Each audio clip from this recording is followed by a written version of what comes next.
Hello lovely student, this is Aadhya. Welcome back to the channel. आज की मेरी video algebraic expression पर based रहेगी। हम पहले इसका थोड़ा सा इंट्रोडक्शन देंगे कि एक्चुअली में अलजेब्रिक एक्सप्रेशन क्या होते हैं। तो हम बोर्ड पर पहले हेडिंग दे देते हैं,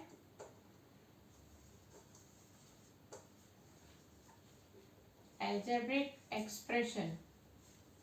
देखिए, ये जो अलजेब्रिक एक्सप्रेशन है, ये हमारे वो एक्सप्रेशंस हैं जिसमें हमें कॉम्बिनेशन मिलेगा कांस्टेंट का, वेरिएबल्स का एंड 4 डिफरेंट ऑपरेशंस का। अब आप कहेंगे वेरिएबल्स क्या होते हैं। हम सबसे पहले यहाँ पर इंट्रोड्यूस करते हैं कि वेरिएबल्स क्या है। देखिए, इंग्लिश लैंग्वेज में जो आपको अल्फाबेट्स नजर आते हैं like ABCD XYZ TUV etcetera, ये अल्फाबेट्स है। हमारी इंग्लिश लैंग्वेज ये कहती है। लेकिन सेम यही अल्फाबेट्स जब हम मैथ्स में देखते हैं तो इनका जो इंट्रोडक्शन है वो चेंज हो जाता है। यानी कि इनका जो हेडिंग है, इनका जो ग्रुप है, वो वेरिएबल के नाम से इनकी पहचान बन जाती है मैथ्स में। तो वेरिएबल्स के हम कुछ एग्जांपल ले सकते हैं लाइक ABXYZ TUV एसेट्रा। तो ये आपको समझ में आना चाहिए कि एक्चुअली में ये हमारे इंग्लिश के ही अल्फाबेट्स हैं, बट मैथ्स में ये वेरिएबल्स कहलाते हैं। और इनकी जो वैल्यूज है वो कांस्टेंट नहीं रहती, एक जैसी नहीं रहती, ये वेरी करती है डिफरेंट डिफरेंट क्वेश्चंस में। तो क्वेश्चन टू क्वेश्चन में इनकी वैल्यूज जो है चेंज होती नजर आएगी, तभी हम इनको वेरिएबल्स कहते हैं। लाइक एक क्वेश्चन में अगर x की वैल्यू 10 आ रही है तो ये भी हो सकता है कि नेक्स्ट क्वेश्चन में x की वैल्यू -5 आ जाए या -2 आ जाए या 0 आ जाए। तो क्वेश्चन टू क्वेश्चन इनकी जो वैल्यूज है वो चेंज होती नजर आएगी, ये एक जैसे नहीं रहते हर बार। तो इसलिए इनको वेरिएबल्स कहा जाता है। फिर हम आ जाते हैं अपने नेक्स्ट वर्ड कांस्टेंट पर। देखिए, कांस्टेंट ये होते हैं जिनकी जो वैल्यूज होती है ना वो फिक्स्ड होती हैं। ये फिक्स्ड वैल्यू होती है लाइक कोई भी काउंटिंग नंबर 5 4 -3 0 2 एसेट्रा। तो इसका क्या मतलब है, यानी कि जो वैल्यू 2 है वो हर क्वेश्चन के लिए 2 ही है। ये एक फिक्स्ड वैल्यू है जो क्वेश्चन टू क्वेश्चन फिक्स ही रहेगी। यानी कि 2 की जो वैल्यू एक क्वेश्चन में है वही दूसरे क्वेश्चन में भी 2 की उतनी ही वैल्यू है। यानी कि इनकी जो वैल्यूज हैं वो क्वेश्चन टू क्वेश्चन चेंज नहीं होती है, फिक्स्ड रहती हैं। और वेरिएबल्स की वैल्यू चेंज होती रहती है। फिर नेक्स्ट हमारा जो आता है वो है 4 ऑपरेशंस। ठीक है, 4 ऑपरेशंस में क्या आता है हमारे, plus minus multiply and divide. देखिए, आप ये ऑपरेशंस आपको इंट्रोड्यूस पहले किए हुए थे छोटी क्लास में कि 4 तरह के ऑपरेशंस होते हैं। तो ये हमने 3 डिफरेंट वर्ड्स थे, 3 डिफरेंट चीजें थी। अगर हम इन तीनों को कंबाइन कर दें तो मिलकर ये अलजेब्रिक एक्सप्रेशन तैयार करते हैं। ठीक, तो algebraic expression is a combination of variables, constants and 4 different operations. तो इन तीनों से मिलकर हमारा अलजेब्रिक एक्सप्रेशन बनता है। अब अलजेब्रिक एक्सप्रेशन में अपने उसके टर्म्स होते हैं। लाइक एक घर है, एक घर में जैसे रूम्स होते हैं, ऑब्वियसली घर है तो उसमें रूम्स भी होंगे। अब आप जैसे किसी घर में, मैं आपको एक एग्जांपल दे रही हूँ डेली लाइफ से।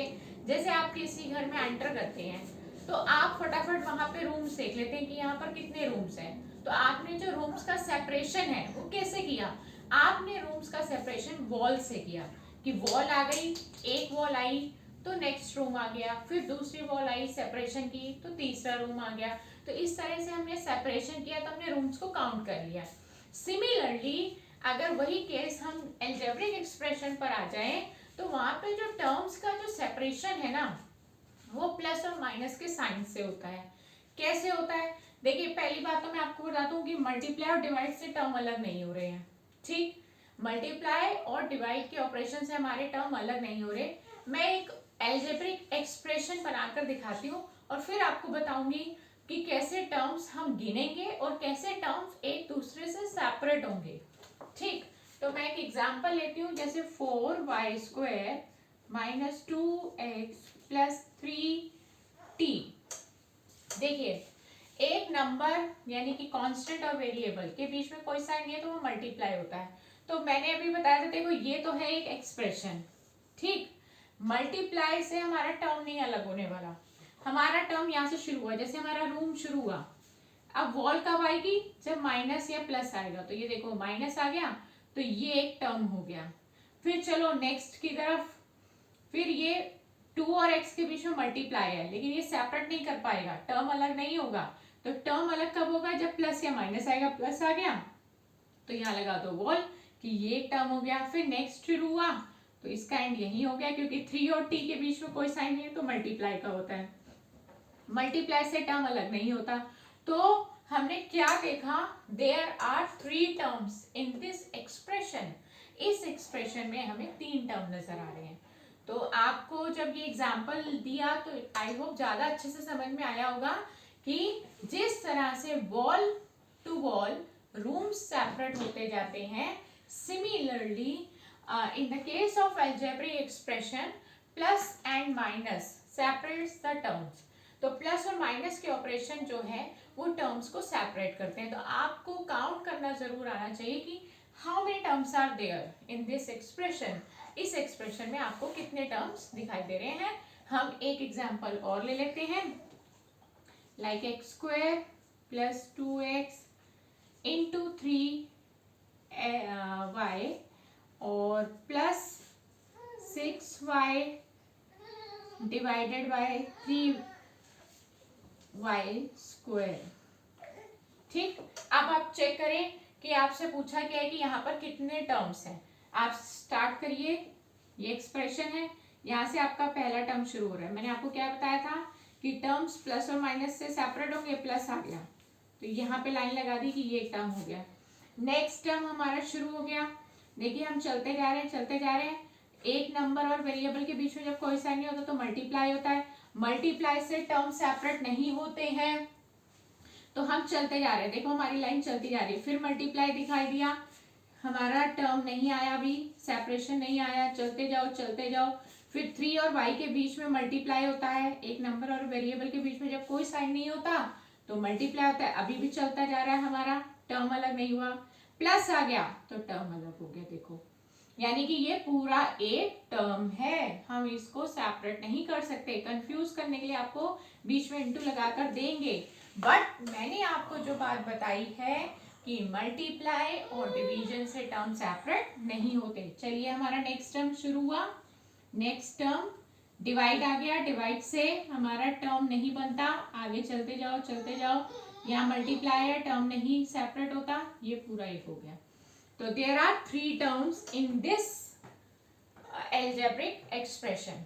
तो रिकॉल करते हैं कि एक ऐसा expression, an expression is a combination of variables, constant as well as 4 operations, and this make algebraic expression। और ये क्या बना देगा है, algebraic expression। यानी कि algebraic expression में आपको variables भी नजर आएंगे, आपको constant भी नजर आएंगे, आपको 4 operations भी नजर आएंगे, बट उसमें terms भी होंगे। लेकिन टर्म्स के जो सेपरेशन है, बार बार बताया जा रहा है कि टर्म्स की सेपरेशन प्लस और माइनस से होगी। मल्टीप्लाई और डिवाइड सेपरेशन नहीं करेंगे टर्म्स को। तो मैंने आपको यहाँ एक्सप्लेन भी कर दिया कि किस तरह से सेपरेट करना है, आपने अलग अलग टर्म्स बनाने हैं। तो अलजेब्रिक एक्सप्रेशन में हमारे टर्म्स भी होते हैं। तो नेक्स्ट वीडियो में हम आपको बताएंगे कि एक टर्म अगर हमें दिखाई देता है तो हम उसको क्या कहेंगे, 2 टर्म वालों को क्या कहेंगे, 3 टर्म्स वालों को क्या कहेंगे, और अगर उससे ज्यादा टर्म्स हो तो क्या होगा, और हम कैसे कंबाइन करते हैं, लाइक टर्म्स क्या होते हैं। फिर हमारा नेक्स्ट टॉपिक हमें मिलेगा लाइक और अनलाइक टर्म्स क्या होते हैं। तो राइट, आपको आज का कॉन्सेप्ट, आज जो इंट्रोडक्शन था अलजेब्रिक एक्सप्रेशन का, आई होप आपको बहुत अच्छे से समझ में आया होगा। तो नेक्स्ट वीडियो में भी आप मेरे साथ जुड़े रहेंगे, ताकि ये जो सीरीज है हमने आज शुरू करी एक नए टॉपिक के साथ अलजेब्रिक एक्सप्रेशन, तो वो आपको पूरा टॉपिक अच्छे से क्लियर हो। अगर आपको मेरी वीडियोस से इंटरेस्ट मिल रहा है, मैथ्स में बढ़ रहा है, तो आप इसको लाइक शेयर एंड सब्सक्राइब करना ना भूलें। गुड बाय दोस्तों।